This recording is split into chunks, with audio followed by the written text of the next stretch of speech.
Students, आज की class में आपका वेलकम है। और आज की क्लास में हम नया चैप्टर, जो पहला चैप्टर फिजिक्स का है, 11th फिजिक्स का, वो स्टार्ट करने जा रहे हैं। तो जिसका नाम है फिजिकल वर्ल्ड। इसमें सबसे पहले हमें ये समझना है कि फिजिक्स क्या होता है, यानी व्हाट इज फिजिक्स। जैसा कि आप बोर्ड पर देख सकते हैं, लिखा हुआ है व्हाट इज फिजिक्स। तो फिजिक्स को समझने के लिए आप ऐसे इसे समझ सकते हैं, वन लाइन डेफिनेशन मैंने दिया है, और वो है कि physics is the study of nature and its laws. Physics क्या है? वो नेचर, और इसमें नेचर में होने वाली जो फेनोमेना है, जो घटनाएं हैं, और उसके पीछे जो लॉज है, उन सब का स्टडी है, यानी उनके स्टडी को ही कहा जाता है फिजिक्स। फिजिक्स क्या है? तो फिजिक्स नेचर, और इस नेचर में होने वाली जो डिफरेंट टाइप्स के फेनोमेना है, वो उन सब के पीछे जो लॉज है, उसके स्टडी को ही फिजिक्स कहा जाता है। यानी physics is the study of nature and it's law.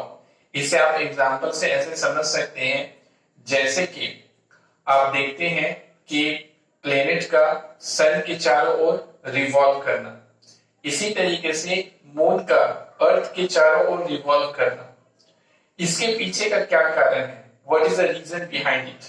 इसी तरह से आप देख सकते हैं कि हवाओं का बहना, कि कभी कभी हवाएं क्या हो जाती हैं, बहुत तेज बहने लगती हैं, आंधी तूफान आ जाता है।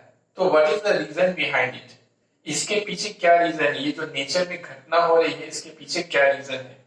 इसी तरह से जब बारिश का मौसम होता है, तो उस समय आप देख सकते हैं, रेनी सीजन में आप देख सकते हैं कि रेनबो का फॉर्मेशन होता है, यानी 7 कलर्स का एक 7 कलर्स की स्पेक्ट्रम बन जाता है स्काई में। तो ये रेनबो का जो फॉर्मेशन होता है, तो इसके पीछे क्या रीजन है, ये जो घटना हो रही है, जो फिनोमेना हो रही है, इसके पीछे क्या रीजन है। इसी तरीके से अगर कोई प्रिज्म है, जैसे कि आप देख सकते हैं कि ये एक प्रिज्म है। अब ये प्रिज्म है, और इससे अगर व्हाइट लाइट को पास किया जाता है, तो ये देखा जाता है कि 7 कलर्स का फॉर्मेशन होता है, यानी कि इसे कहते हैं स्पेक्ट्रम ऑफ व्हाइट लाइट। तो अगर यहाँ पर स्क्रीन रखा हुआ है, और इधर से अगर आप व्हाइट लाइट को पास करते हैं, तो क्या मिलता है आपको, स्क्रीन पर 7 कलर्स का स्पेक्ट्रम मिलेगा। तो ऐसा क्यों होता है कि प्रिज्म से व्हाइट लाइट को पास करने पर वो व्हाइट लाइट 7 कलर्स में स्प्लिट कर जाता है। What is the reason behind it, ये जो फिनोमेना है, इसके पीछे क्या रीजन है। इसी तरीके से आप देखते हैं कि अगर कोई कॉम्ब है, कंघी हम लोग बाल झाड़ने के लिए यूज करते हैं, तो उस कॉम्ब को अगर आप अपने बालों पर थोड़ा देर रब करते हैं, रगड़ते हैं, और उसके बाद अगर छोटा छोटा अगर पेज है आपके पास, और उस पे उसके नियर ले जाते हैं, नजदीक, तो आप देख सकते हैं कि वो जो कॉम्ब है, वो जो कंघी आपका, उन सब चीजों को अपनी तरफ अट्रैक्ट कर लेता है। यानी वो जो पेज का छोटा छोटा टुकड़ा है, उन सब को क्या करेगा, अपने तरफ अट्रैक्ट कर लेता है। तो इसके पीछे क्यों ऐसा होता है। इसी तरीके से अगर आप अपने दोनों हाथों को, ठंडे का अगर टाइम है, और उसमें अगर आप दोनों हाथों को रब करते हैं, रगड़ते हैं, तो आपका हाथ क्या होता है, गर्म हो जाता है। इसी तरीके से किसी भी अगर 2 ऑब्जेक्ट है, उसको एक दूसरे पर रब किया जाता है, तो उससे क्या होता है, वो दोनों गर्म हो जाता है, हॉट हो जाता है। तो इसके पीछे ऐसा क्यों होता है, क्या है इसके पीछे कारण, कौन से लॉ पे ये काम कर रहा होता है। तो इन सब चीजों को जानना, इन सब चीजों, ये सब चीजें क्यों हो रही हैं, और इन सब के पीछे कौन सा लॉ काम कर रहा है, इन सब के स्टडी को ही कहा जाता है फिजिक्स कहा जाता है। इन सब के स्टडी को ही हम लोग कहते हैं फिजिक्स। इसी तरीके से आप देख सकते हैं कि अगर कभी कभी क्या होता है, लाइटनिंग होता है, यानी बिजली चमकती है, तो उस समय आप देख सकते हैं कि हाँ, एक तो बात है कि ये क्यों होता है, ऐसा क्यों होता है, लाइटनिंग के पीछे का क्या रीजन है, क्यों ऐसा होता है। और एक चीज आप और भी वहां पर देख सकते हैं कि लाइटनिंग जो होती है, अगर आप कहीं पर हैं और कहीं दूर पे लाइटनिंग हो रही है, तो वहां से जो लाइट है, जैसी लाइटनिंग होती है, बिजली चमकती है, तो उसका लाइट आपको दिखाई पड़ता है, लेकिन उसका साउंड जो होता है वो 2 सेकेंड या 3 सेकेंड या 1 सेकेंड के बाद आपको सुनाई पड़ता है। तो यहाँ पर ऐसा क्यों होता है कि अगर आपने नहीं कंसीडर किया तो आप कंसीडर करेंगे तो आप ऐसा फील करेंगे कि लाइटनिंग जब होती है तो क्या होता है कि उसका लाइट पहले आ जाता है, पहले आपको दिखाई पड़ेगा, लेकिन उसका साउंड जो है वो आपको थोड़ा चंद यानी फ्यू सेकेंड के बाद सुनाई पड़ता है। तो ऐसा क्यों होता है, इसके पीछे क्या रीजन है। तो इस तरह से बहुत सारे फिनोमेना है जो हमारे चारों ओर अकर हो रहा होता है, घट रहा होता है, और उन सब के पीछे वो सब चीजें क्यों होती हैं और किस लॉ पर बेस्ड होती है, इन सब चीजों को जानना और इसका स्टडी करना ही फिजिक्स कहलाता है। इसीलिए फिजिक्स के डिफिनेशन में है कि physics is the nature of study and it's law. Nature और इसके लॉ के स्टडी को ही क्या कहा जाता है, फिजिक्स कहा जाता है। इसी तरह से आप देख सकते हैं कि जब आप ट्रेन में चल रहे होते हैं और ट्रेन अचानक जब रुक जाती है, सडनली स्टॉप हो जाती है, तो आप क्या होते हैं, आगे की तरफ गिरने जैसे हो जाते हैं। इसी तरह से अगर कोई ट्रेन रेस्ट में है और वो जैसी मूव करने लगती है, तो आप उस समय पीछे की ओर क्या होते हैं, गिरने जैसे हो जाते हैं। तो ये सब के पीछे क्या रीजन है, ऐसा क्यों होता है, इन सब चीजों की स्टडी को ही कहा जाता है फिजिक्स कहते हैं। यानी नेचर में होने वाले जो फेनोमेना है डिफरेंट टाइप्स के और उनके पीछे जो लॉज है, इन सब की स्टडी को कहा जाता है फिजिक्स कहते हैं इसे। और ये चीज, ये जो बात है, ये जो जानने का कि ऐसा क्यों होता है, ये ह्यूमंस के अंदर शुरू से ही रहा है कि वो जब अपने चारों की चीजों को देखता है तो उसे उसके अंदर ये बात होती है, ये फील होता है, उसके अंदर ये इंटरेस्ट होता है कि आखिर इसके ऐसा क्यों हो रहा है, उसको जानना। समझिए, तो ये सारी चीजें क्या है, फिजिक्स में है कि फिजिक्स नेचर और इसके लॉ की स्टडी को ही कहा जाता है। इसके बाद है कि हम लोगों को पढ़ना है कि what is the relation between physics and mathematics. Physics और मैथमेटिक्स के बीच में क्या रिलेशन है।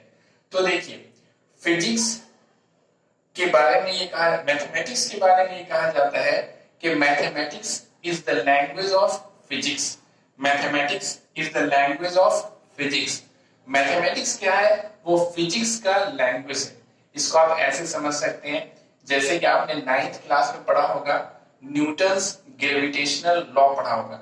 न्यूटन्स ग्रेविटेशनल लॉ क्या होता है कि अगर दो मास है, एक है m1 और दूसरा कोई ऑब्जेक्ट है, उसका मास है आपको m2, और इन दोनों के बीच का अगर डिस्टेंस r है, तो दो मास अगर है तो उन दोनों के बीच में एक अट्रैक्टिव फोर्स लगता है और उस फोर्स को कहा जाता है ग्रेविटेशनल फोर्स।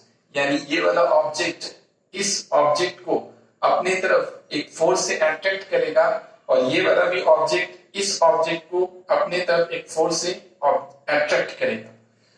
तो देखिए, होता क्या है कि दो ऑब्जेक्ट के बीच में उसके मास के कारण लगने वाले फोर्स को ग्रेविटेशनल फोर्स कहते हैं। दो ऑब्जेक्ट के बीच में उसके मास के कारण लगने वाले फोर्स को ग्रेविटेशनल फोर्स कहते हैं। अब इस चीज के बारे में रिसर्च किया था न्यूटन्स ने और इस फोर्स के बारे में बतलाया था सबसे पहले न्यूटन्स ने, इसीलिए इसे कहा जाता है न्यूटन्स लॉ ऑफ ग्रेविटेशनल।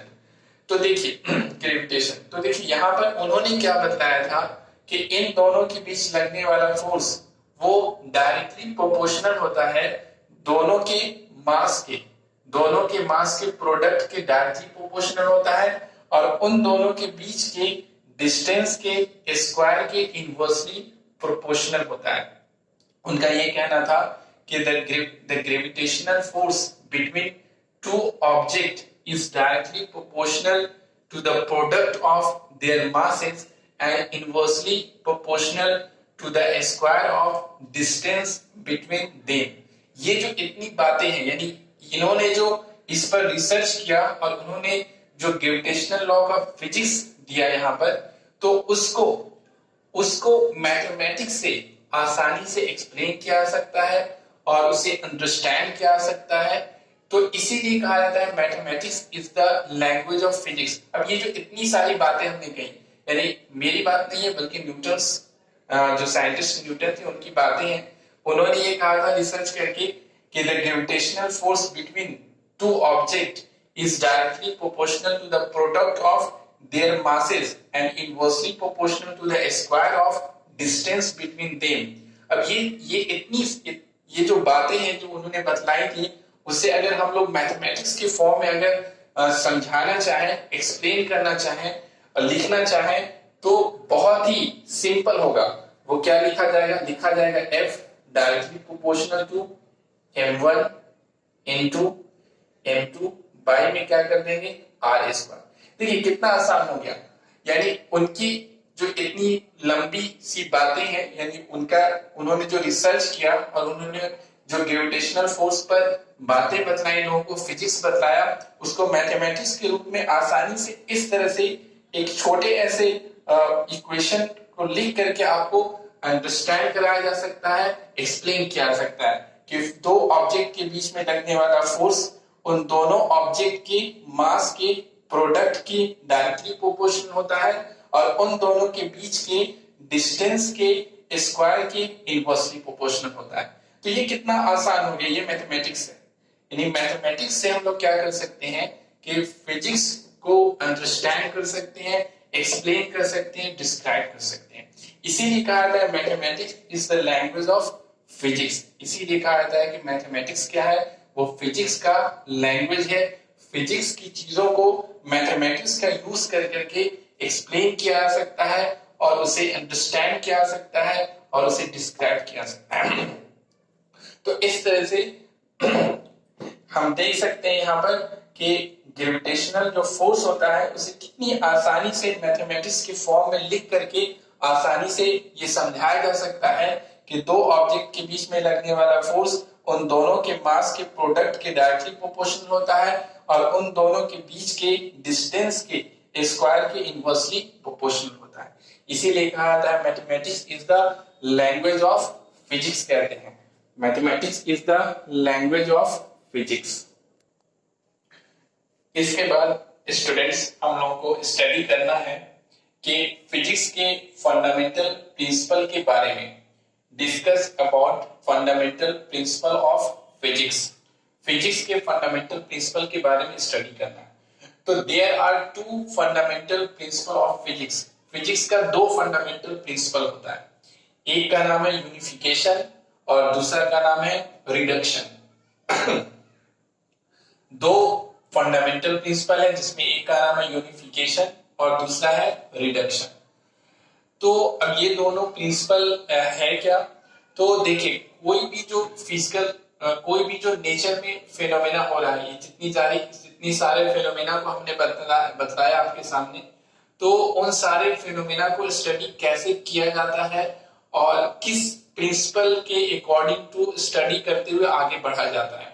तो दो प्रिंसिपल है, एक है यूनिफिकेशन और दूसरा है रिडक्शन। अब यूनिफिकेशन क्या है, तो अकॉर्डिंग टू दिस प्रिंसिपल, इस प्रिंसिपल के अनुसार क्या होता है, according to we attempt to explain various physical phenomena in terms of few law.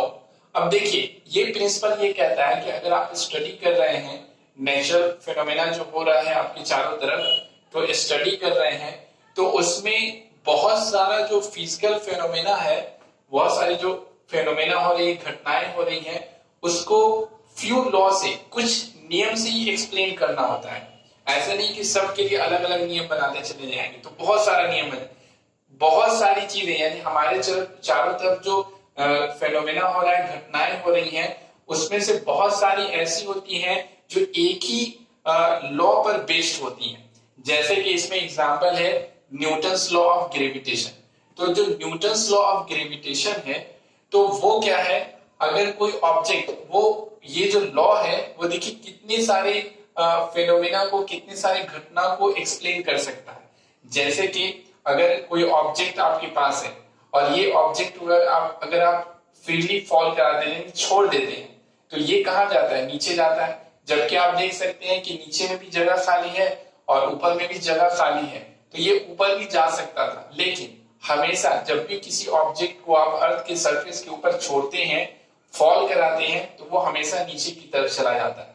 ये फिनोमेना जो होता है, इसे एक्सप्लेन किया जा सकता है, एक्सप्लेन किया जाता है न्यूटन्स लॉ ऑफ ग्रेविटेशन से। इसी तरीके से ये एक फिनोमेना हो गया। दूसरा फिनोमेना हो रहा है कि मून जो है वो अर्थ के चारों ओर रिवॉल्व कर रहा है।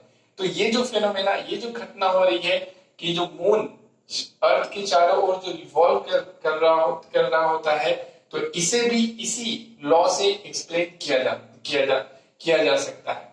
इसी तरीके से जितने भी प्लैनेट हैं वो सब सन के चारों ओर रिवॉल्व कर रहे होते हैं। तो ये जो फिनोमेना है, इसको भी इसी लॉ से एक्सप्लेन किया जाता है। तो ये सारे फिनोमेना, यानी कई फिनोमेना हो गया। इस अर्थ के सरफेस के ऊपर किसी भी चीज को जब हम लोग फॉल कराते हैं, तो वो सब अर्थ के सरफेस की तरफ चला जाता है, नीचे की ओर चला जाता है। मून का अर्थ के चारों ओर रिवॉल्व करना, इसी तरह से सारे प्लैनेट का सन के चारों ओर रिवॉल्व करना, ये सारे फिनोमेना को एक ही लॉ से, वो लॉ क्या है? न्यूटन्स लॉ ऑफ ग्रेविटेशन से सबको एक्सप्लेन किया जाता है। तो इस तरीके से हम लोग क्या देखते हैं कि ये नियम, यानी ये प्रिंसिपल यूनिफिकेशन, ये कहता है कि हमें क्या करना होता है कि बहुत सारे जो फिजिकल फेनोमेना हो रही है, बहुत सारी जो नेचर में घटनाएं हो रही हैं, उसको कुछ फ्यू लॉ से ही एक्सप्लेन करना है। फ्यू लॉ से उन सब के बारे में बताना होता है। इसी तरह से आप जैसे कि 9th क्लास में आपने पढ़ा होगा कि Newton's third law of motion. तो Newton third law of motion क्या कहता है कि to every action there is an equal but opposite reaction. Every action के लिए इक्वल और अपोजिट रिएक्शन होता है। तो अब ये जो लॉ है, न्यूटन्स का ये जो थर्ड लॉ है, इससे आप बहुत सारे फिनोमेना को एक्सप्लेन कर सकते हैं। जैसे कि एक फिनोमेना है कि अगर आप किसी गेंद को दीवार की तरफ थ्रो करते हैं, तो वो गेंद क्या होता है? वापस आपकी तरफ चला आता है। ये भी, इसको भी एक्सप्लेन किया जाएगा किस पर? Newton third law of motion से। इसी तरह से अगर कोई स्विमर है और वो कोई रिवर में स्विम कर रहा है, तो वो क्या करता है? अपने हाथों से पानी को पीछे की तरफ फोर्स लगाता है। तो पानी क्या करती है, यानी कि वाटर जो होता है, वो क्या करता है? उस स्विमर पर, उस तैरने वाले पर रिएक्शन के अकॉर्डिंग टू फोर्स लगाता है, जिससे वो तैराक, वो स्विमर जो होता है, वो आगे की तरफ, रिवर में आगे की तरफ बढ़ने लगता है। तो ये जो फेनोमेना है, इसको भी न्यूटन्स थर्ड लॉ से एक्सप्लेन किया जाता है। इसी तरीके से अगर कोई बोट है, नाव चलाने वाला है, तो वो भी क्या करता है? पानी को पीछे की तरफ क्या करता है? पीछे की तरफ पुश करता है। तो वाटर को जब वो पीछे की तरफ पुश करता है, तो वाटर जो है वो बोट को आगे की तरफ पुश करता है। तो इस तरह से बोट क्या होने लगता है? नाव क्या होता है? आगे की तरफ बढ़ने लगता है। इसी तरह से आपने देखा होगा कि हम लोग जो चलते हैं, तो चलने में क्या होता है कि हम लोग क्या करते हैं? अपने पैरों से, हमारा जो पैर होता है, उससे हम लोग जो सरफेस होती है, जो जमीन होती है, उसको पीछे की तरफ पुश करते हैं, धक्का देते हैं। तो वो जो सरफेस होता है, वो हमें आगे की तरफ धक्का देता है, जिससे हम लोग चलने लगते हैं। तो यहाँ पे भी एक्शन और रिएक्शन है, यानी Newton's third law of motion है। ठीक है। इसी तरह से जब भी कोई रॉकेट लॉन्च होता है, तो आपने देखा होगा उसका फ्यूल जलता है, और फ्यूल जब बर्न करता है, तो उससे क्या होता है? हॉट गैस निकलता है, बहुत गर्म गैस निकलता है, और वो एक बहुत छोटे ऐसे जगह से बाहर की ओर निकलता है, और बाहर के एयर को वो पुश करता है, उसमें फोर्स लगाता है। तो वो जो एयर होता है, वो उस पर, यानी कि जो रॉकेट होता है, उसको पुश करता है, उस पर फोर्स लगाता है, और वो ऊपर की तरफ जाने लगता है। तो ये भी क्या है? एक्शन और रिएक्शन है, यानी ये भी Newton third law of motion है। तो कई फेनोमेना को करना क्या होता है कि एक ही फ्यू लॉ का यूज करके ही, कुछ नियम का यूज करके उसे एक्सप्लेन करना होता है। ये फर्स्ट प्रिंसिपल है फिजिक्स में, जिसका नाम है यूनिफिकेशन। यानी इस तरह से हमें कई फेनोमेना जो हो रही है उन सबको फ्यू लॉ से एक्सप्लेन करना होता है। ऐसे नहीं कि सबके लिए अलग अलग, बल्कि बहुत सारे फेनोमेना एक ही लॉ पे काम कर रहे होते हैं, फ्यू लॉ पे काम कर रहे होते हैं। तो ये है हमारा पहला प्रिंसिपल, यूनिफिकेशन। दूसरा है रिडक्शन। रिडक्शन क्या होता है कि अकॉर्डिंग टू दिस प्रिंसिपल, इस प्रिंसिपल के अकॉर्डिंग टू क्या होता है, we have to derive the properties of bigger complex system from the properties of its constituent simpler part. ये क्या कहता है कि अगर कोई बड़ा ऐसा फिनोमेना हो रहा है, कॉम्प्लेक्स टाइप का फिनोमेना है, तो उसको अगर आपको उसके बारे में अगर समझना है, उसके बारे में अगर आपको जानना है, तो आप कैसे जानेंगे? तो पहले उसकी छोटी छोटी चीजों को जानना पड़ेगा। उन सब छोटी छोटी चीजों को अगर आप जान लेते हैं तो फिर आपको वो बड़ा ऐसा जो फिनोमेना हो रहा है उससे जानना आसान हो जाएगा। कोई अगर बड़ा ऐसा system, big system, complex type का सिस्टम वर्क कर रहा है और उसके बारे में अगर आपको जानना है, तो ऐसा नहीं कि आप अचानक जान जाएंगे सब कुछ, सोचेंगे पूरा एक साथ, नहीं, बल्कि क्या करना होगा, उससे रिलेटेड जो छोटी छोटी चीजें हैं, उसके छोटे छोटे जो पार्ट्स हैं उस सिस्टम के, उसको अगर आप जान जाते हैं, उसके बारे में अगर आप समझ लेते हैं, उसके प्रॉपर्टीज को जान जाते हैं, तो आपको पूरा सिस्टम समझ में आ जाएगा। फॉर एग्जाम्पल, जैसे आपने देखा होगा ट्रांसफॉर्मर लगा हुआ होता है, अक्सर आप देखते होंगे कि कहीं चौराहे पर ट्रांसफॉर्मर लगा होता है। तो अगर ट्रांसफॉर्मर के बारे में अगर जानना है, तो ट्रांसफॉर्मर के बारे में अगर जानना है तो ये कॉम्प्लेक्स टाइप का बड़ा सा सिस्टम होता है। तो उसके लिए आपको क्या जानना होगा, उसकी छोटी छोटी चीजों को जानना होगा। जैसे कि प्राइमरी वाइंडिंग क्या होता है, एक होता है प्राइमरी वाइंडिंग, प्राइमरी वाइंडिंग, उसी तरह से होता है सेकेंडरी वाइंडिंग, सेकेंडरी वाइंडिंग, इसी तरह से होता है उसमें आर्मेचर, ठीक है। फिर इसमें कॉइल लगा होता है। तो इन सब चीजों के बारे में क्या करना होगा, आपको जानना होगा। छोटी चीजों को बारे में जब आप जानेंगे उससे रिलेटेड उसके पार्ट्स को, तो फिर वो पूरा सिस्टम आपको क्या होगा, समझ में आ जाएगा। तो इस तरह से क्या होता है, इसी तरह से सेकेंड एग्जांपल है जैसे कि जनरेटर होता है। तो जनरेटर होता है, जैसे कि हम लोग कोई फंक्शन होता है तो उसमें अक्सर जनरेटर लाया जाता है। तो जनरेटर को अगर आपको समझना है कि ये बड़ा सा सिस्टम है, तो इसको समझने के लिए आपको क्या करना होगा, इससे जो छोटी छोटी चीजें हैं उन सब को आपको समझना पड़ेगा। और जब आप उससे रिलेटेड छोटी छोटी चीजों को समझ जाएंगे, तो फिर आपको पूरे जनरेटर का फंक्शन क्या होगा, समझ में आ जाएगा, कैसे वो वर्क कर रहा है वो आपको पूरा समझ में आ जाएगा। तो इस तरह से क्या होता है कि रिडक्शन ये कहता है कि अगर कोई कॉम्प्लेक्स, कोई बड़ा ऐसा सिस्टम है, कोई बड़े ऐसा फिनोमेना है जो हो रहा है, उसको समझना अगर है, तो उसको समझने के लिए क्या करना होगा कि उससे रिलेटेड जो छोटे छोटे पार्ट्स हैं उसके, उन सब चीजों को समझना पड़ेगा।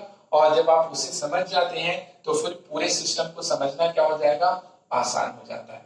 तो इस तरह से क्या होता है कि फिजिक्स में दो फंडामेंटल प्रिंसिपल है, और उस प्रिंसिपल के अकॉर्डिंग टू क्या किया जाता है कि स्टडी किया जाता है, चीजों को समझा जाता है, नेचर पे होने वाली घटनाओं को समझा जाता है, कोई सिस्टम अगर वर्क कर रहा है तो उसको समझा जाता है। तो there are two fundamental principle of physics, one is unification and the second is reduction। तो देखिए इससे रिलेटेड जितनी भी बातें हैं डिटेल में यहाँ पर तो लिखा ही हुआ है, लेकिन इससे रिलेटेड डिटेल में आपको बातें जो है वीडियो के डिस्क्रिप्शन में, इस वीडियो के डिस्क्रिप्शन में लिखा हुआ मिलेगा, वहां से आप क्या कर सकते हैं, अपनी कॉपी में नोट्स कर सकते हैं, वहां डिटेल में लिखा हुआ मिलेगा। इसलिए ज्यादा अच्छा होगा कि आप वीडियो के डिस्क्रिप्शन में जाएं और वहां से अपनी कॉपी में नोट्स कर लें। उम्मीद करते हैं कि आपको समझ में आया होगा। कोई अगर प्रॉब्लम हो तो आप कमेंट्स के माध्यम से, कमेंट्स के जरिए से क्या कर सकते हैं, पूछ सकते हैं, क्वेश्चन कर सकते हैं, और कोई भी बातें होंगी तो आप कह सकते हैं। इसके बाद हम लोग नेक्स्ट क्लास में मिलेंगे। ओके, तब तक के लिए